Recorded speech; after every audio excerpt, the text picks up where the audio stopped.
ಕೆಲವೊಂದು ವಿಚಾರಗಳು ನಮ್ಮ ಲೈಫಲ್ಲಿ ಮಿಸ್ ಆದರೆ ಮತ್ತೆ ತುಂಬ ಎಕ್ಸ್ಪೆಕ್ಟೇಷನ್ ಇಡ್ತೀವಿ ಅದು ಮತ್ತೆ ಬರಬೇಕು ಅಂತ. ಬಟ್ ಅಷ್ಟರಲ್ಲಿ ಕಾಲ ಮಿಂಚೋಗಿರುತ್ತೆ. ಎಲ್ರಿಗೂ ಕೂಡ ನಮಸ್ಕಾರ. ನಾನು ನಿಮ್ಮ ರಶ್ಮಿ ಉಳ್ಳಾಲ್ ಮಾತಾಡ್ತಾ ಇರೋದು.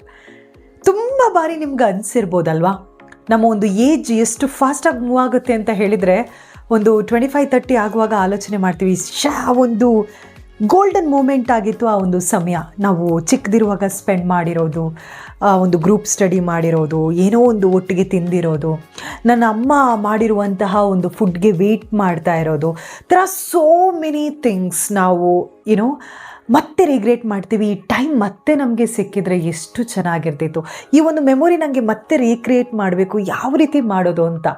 ಎಸ್, ಆ ಒಂದು ಟೈಮನ್ನು ನಾವು ಯಾವ ರೀತಿ ಉಪಯೋಗಿಸ್ತೀವಿ ಹೇಳುವಂಥದ್ದು ತುಂಬ ಇಂಪಾರ್ಟೆಂಟ್ ಆಗಿರುತ್ತೆ.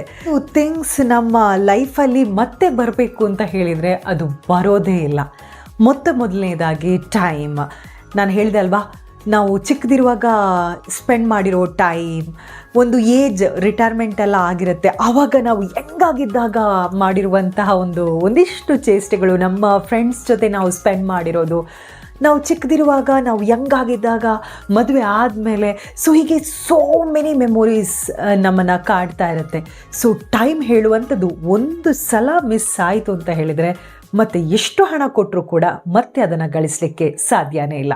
ಹಾಗೆ ಟೈಮ್ ಬಿಟ್ಟರೆ ಮತ್ತೊಂದು ನಾವು ರಿಗ್ರೆಟ್ ಮಾಡೋದೇನು? ಎಸ್, ಒಂದು ಸಲ ಆಡಿದ ಮಾತು, ಆ ಒಂದು ಎಗ್ರೆಷನಲ್ಲಿ ಮಾತಾಡಿ ಆಗಿರುತ್ತೆ, ಅದ್ರ ಬಗ್ಗೆ ಮತ್ತೆ ರಿಗ್ರೆಟ್ ಮಾಡೋದು, ಅಯ್ಯೋ ಈ ಮಾತು ಆಡಿ ಆಯ್ತಪ್ಪ, ಇನ್ನು ಯಾವ ರೀತಿ ಇದನ್ನು ಕವರಪ್ ಮಾಡೋದು ಅಂತ. ಎಷ್ಟು ಅದನ್ನು ಬದಲಾಯಿಸಲಿಕ್ಕೆ ಟ್ರೈ ಮಾಡಿದರೆ ಅದಾಗೋದಿಲ್ಲ. ಸೊ ನಾವು ಮಾತಾಡುವಂತಹ ಮಾತು ಬಹಳ ಇಂಪಾರ್ಟೆಂಟ್ ಆಗಿರುತ್ತೆ. ಕೆಲವೊಂದು ಅವಕಾಶಗಳನ್ನು ಮಿಸ್ ಮಾಡಿರ್ತೀವಿ, ಆವಾಗ ರಿಗ್ರೆಟ್ ಮಾಡ್ತೀವಿ. ಆ ಒಂದು ಫೋನ್ ಕಾಲ್ ನಂಗೆ ಅವತ್ತು ಬಂದಿತ್ತು, ಅವತ್ತೊಂದು ಜಾಬ್ ಬಂದಿತ್ತು, ಅವತ್ತೊಂದು ಪ್ರಪೋಸಲ್ ಬಂದಿತ್ತು, ಅವತ್ತೊಂದು ಬೆಸ್ಟ್ ನನಗೊಂದು ಆಪರ್ಚುನಿಟಿ ಸಿಕ್ಕಿತ್ತು ಜಾಬ್ ಬಗ್ಗೆ. ಸೊ ಅದನ್ನು ನಾನು ಮಿಸ್ ಮಾಡಿಕೊಂಡೆ, ಕೆಲವೊಂದು ಇವೆಂಟ್ಸ್ನ ಮಿಸ್ ಮಾಡಿಕೊಂಡೆ, ಕೆಲವೊಂದು ಫ್ರೆಂಡ್ಶಿಪ್ಪನ್ನು ಮಿಸ್ ಮಾಡಿಕೊಂಡೆ ಅಂತ. ಅವಕಾಶಗಳು ಭಾಳಷ್ಟು ರೀತಿಯಲ್ಲಿ ನಮಗೆ ನಾಕ್ ಮಾಡ್ಕೊಂಡು ಕರೀತಾ ಇರುತ್ತೆ. ಬಟ್ ನಾವು ಆ ಒಂದು ಅವಕಾಶವನ್ನು ನಮ್ಮ ಕಾಲಲ್ಲೇ ಓದಿಕೊಂಡು ಬೇಡ ಅಂತ ಹೇಳ್ಕೊಂಡು ಕಳಿಸಿರ್ತೀವಿ.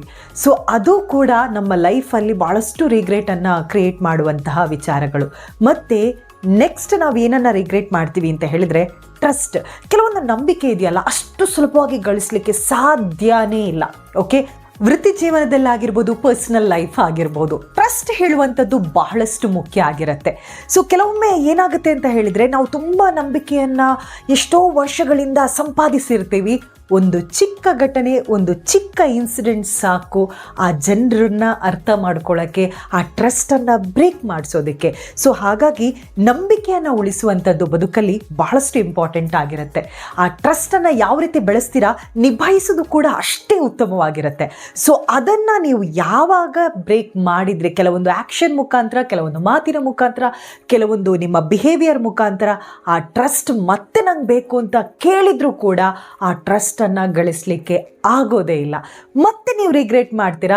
ಸೊ ಅದಕ್ಕೋಸ್ಕರ ನಾ ಈ ವಿಚಾರದ ಬಗ್ಗೆ ತಿಳಿಸ್ತಾ ಇರೋದು. ಮಾತಾಡಿದ ಮಾತಾಗಿರ್ಬೋದು, ಟ್ರಸ್ಟನ್ನಾಗಿರ್ಬೋದು, ಕೆಲವೊಂದು ಆಪರ್ಚುನಿಟಿ ಆಗಿರ್ಬೋದು, ನಿಮಗೆ ದೇವರು ಕರುಣಿಸಿರ್ತಾರೆ, ಬಟ್ ನೀವೇನು ಮಾಡ್ತೀರಾ, ನಂಗೆ ಬೇಡ ಅಂತ ಹೇಳ್ಕೊಂಡು ಮುಂದುವರಿತಾ ಇರ್ತೀರಾ. ಚಿಕ್ಕದಿರುವಾಗ ಏನೋ ಒಂದು ಫಿನಾನ್ಷಿಯಲ್ ಪ್ರಾಬ್ಲಮ್ ಇತ್ತು, ಮತ್ತೇನೋ ಒಂದು ಅವರ ಆಸೆಗಳನ್ನು ಪೋಸ್ಟ್ಪೋನ್ ಮಾಡುವಂಥದ್ದು, ಮತ್ತೆ ಕೆಲವು ರೆಸ್ಪಾನ್ಸಿಬಿಲಿಟಿ ಬರುತ್ತೆ, ಅದ್ರ ಹಿಂದೆ ಹೋಗ್ತಾರೆ. ಅದಾದ ಮೇಲೆ ಹಣವನ್ನು ಗಳಿಸಬೇಕು, ಇದು ರೈಟ್ ಟೈಮ್ ಟು ಅರ್ನ್ ಅಂತ ಹೇಳ್ಕೊಂಡು ಅದಕ್ಕೆ ಹೋಗ್ತಾರೆ. ಸ್ವಲ್ಪ ವರ್ಷ 50-60 ಆಯಿತು ಅಂತ ಹೇಳಿದರೆ, ಮತ್ತು ಬಿಡಿ, ಹೆಲ್ತ್ ರಿಲೇಟೆಡ್ ಏನಾದರೂ ಇಶ್ಯೂಸ್ ಬಂತು ಅಂತ ಹೇಳಿದರೆ ಅವರ ಒಂದು ಲೈಫ್ ಮತ್ತೆ ಅದಕ್ಕೆ ಹೋಗಿರುತ್ತೆ. ಸೊ ಹಾಗಾಗಿ ಪೋಸ್ಟ್ಪೋನ್ ಮಾಡ್ತಾ ನಿಮ್ಮ ಲೈಫಲ್ಲಿ ಮತ್ತೆ ರಿಗ್ರೆಟ್ ನೀವು ಮಾಡ್ಕೊಳ್ತೀರಾ. ಇದು ಒಂಥರ ಎಚ್ಚರಿಕೆಯ ಕರೆಗಂಟೆ ಅಂತ ನಾನು ಹೇಳಬಹುದು. ಸೊ ದಯವಿಟ್ಟು ಯಾವುದನ್ನು ಜಾಸ್ತಿಯಾಗಿ ಪೋಸ್ಟ್ಪೋನ್ ಮಾಡೋದಕ್ಕೆ ಹೋಗಬೇಡಿ. ನಿಮ್ಗೇನಾದರೂ ಆಸೆ ಇದ್ದರೆ ಒಂದು ಶಾರ್ಟ್ ಪೀರಿಯಡ್ ಪ್ಲ್ಯಾನ್ ಮಾಡಿಕೊಂಡು ಅದನ್ನು ಸಕ್ಸಸ್ ಆಗಿ ಒಂದು ಚಿಕ್ಕ ಜಾಗಕ್ಕೆ ಹೋಗೋದಾಗಿರ್ಬೋದು, ಅಥವಾ ಏನೋ ಒಂದು ಚಿಕ್ಕ ಆಸೆಗಳಿದ್ದರೆ ಅದನ್ನು ಅವಾಗಲೇ ಪ್ಲ್ಯಾನ್ ಅಪ್ ಮಾಡಿಕೊಂಡು ಫುಲ್ಫಿಲ್ ಮಾಡೋದಕ್ಕೆ ನೋಡಿ. ಒಂದು ಇನ್ಸಿಡೆಂಟ್ ರೀಸೆಂಟ್ಲಿ ಆಯಿತು. ಡಾಕ್ಟರ್ CJ ರಾಯ್, ನನ್ನ ವೃತ್ತಿ ಬದುಕಲ್ಲಿ ನಾನು ಅವ್ರ ಜೊತೆ ಅರೌಂಡ್ 2.5 years ನಾನು ಅವ್ರ ಜೊತೆ ಕೆಲಸ ಮಾಡಿರುವಂಥದ್ದು. ಬಹಳ ಅದ್ಭುತವಾದಂಥ ಟೈಮ್ ಅಂತ ಹೇಳ್ಬೋದು. ಬಹಳಷ್ಟು ವಿಚಾರಗಳನ್ನು ಅವರಿಂದ ಕಲ್ತಿದ್ದೀನಿ ನಾನು. ಸೊ ಅವರ ಒಂದು ಸಾವು, ವಿಚ್ ಇಸ್ ಡೆತ್, ಯಾರೂ ಕೂಡ ಯೋಚನೆ ಮಾಡಲಿಕ್ಕೇ ಸಾಧ್ಯ ಇಲ್ಲ. ಸೊ ಅವ್ರ ಜೊತೆ ಬಹಳಷ್ಟು ಸೂಕ್ಷ್ಮವಾಗಿ ವಿಚಾರಗಳನ್ನು ಕಲ್ತವರು ನಾವು. ಸೊ ಅವರು ಈ ರೀತಿ ಮಾಡಿದರು ಅಂತ ಹೇಳುವಾಗ ಒಂಥರ ಶಾಕಿಂಗ್ ಆಗುತ್ತೆ. ಲೈಫಲ್ಲಿ ಅವರು ಯಾವತ್ತೂ ಕೂಡ ಹೇಳೋದು, ಇರುವಂತಹ ಟೈಮನ್ನು you should enjoy, you should live this particular moment. ನಾಳೆ ಏನಾಗುತ್ತೆ ಯಾರಿಗೆ ಗೊತ್ತು ಅಲ್ವಾ? ಸೊ ಆ ಒಂದು ಮೂಮೆಂಟ್ ಏನಿದೆ ಪ್ರತಿ ದಿನವೂ ಕೂಡ ನಾವು ಎಂಜಾಯ್ ಮಾಡಲಿಕ್ಕೆ ಕಲಿಬೇಕು. ಸೊ ಅವ್ರ ಲೈಫಲ್ಲಿ ಈ ರೀತಿ ಆಗುತ್ತೆ ಅಂತ ಹೇಳುವಾಗ ಇಟ್ ವಾಸ್ ಶಾಕಿಂಗ್. ಬಟ್ ಅವರ ಕೆಲವೊಂದು ಪಾಲಿಸೀಸ್ಗಳು, ಅವರು ನಡೆದು ಬಂದಿರುವಂಥ ಕೆಲವೊಂದು ದಾರಿ ಕೆಲವರಿಗೆ ಇನ್ಸ್ಪಿರೇಷನ್ ಆಗುತ್ತೆ ಕೆಲವೊಂದು ವಿಚಾರಗಳಲ್ಲಿ. ಸೊ ಅದರಲ್ಲಿ ನಾನು ಕೂಡ ಒಬ್ಳು ಅಂತ ಹೇಳ್ಬೋದು. ಬಹಳಷ್ಟು ಸೂಕ್ಷ್ಮವಾಗಿ ಅವರನ್ನು ನಾನು ನೋಡಿರುವಂಥದ್ದು. ಅವರು ನನ್ನ ರಿಪೋರ್ಟಿಂಗ್ ಮ್ಯಾನೇಜರ್ ಆಗಿದ್ದರು. ಸೊ ಚೇರ್ಮನ್ ಅಂಡರಲ್ಲಿ ನಾವು ಕೆಲಸ ಮಾಡಿರುವಂಥದ್ದು ನಿಜಕ್ಕೂ ಕೂಡ ನನ್ನ ವೃತ್ತಿ ಬದುಕಲ್ಲಿ ಸಿಕ್ಕಿರುವಂತಹ ಬಹಳ ಅದ್ಭುತವಾದಂಥ ಅವಕಾಶ. ಅಲ್ಲಿ ಜಾಬ್ ಬಿಟ್ಟರೂ ಕೂಡ ದ ಲೈಫ್ ಜರ್ನಿ, ಕೆಲವೊಂದು ಥಿಂಗ್ಸ್ ನನಗೆ ಲೇಟಾಗಿ ರಿಯಲೈಸ್ ಆಯಿತು. ಓ, ಈ ರೀತಿಯೂ ಇದೆಯಲ್ವಾ ಲೈಫ್, ಇರುವಂಥ ಒಂದು ಬದುಕಲ್ಲಿ ಏನಾದರೂ ಮಾಡಬೇಕು, ಸಾಧನೆ ಮಾಡಬೇಕು.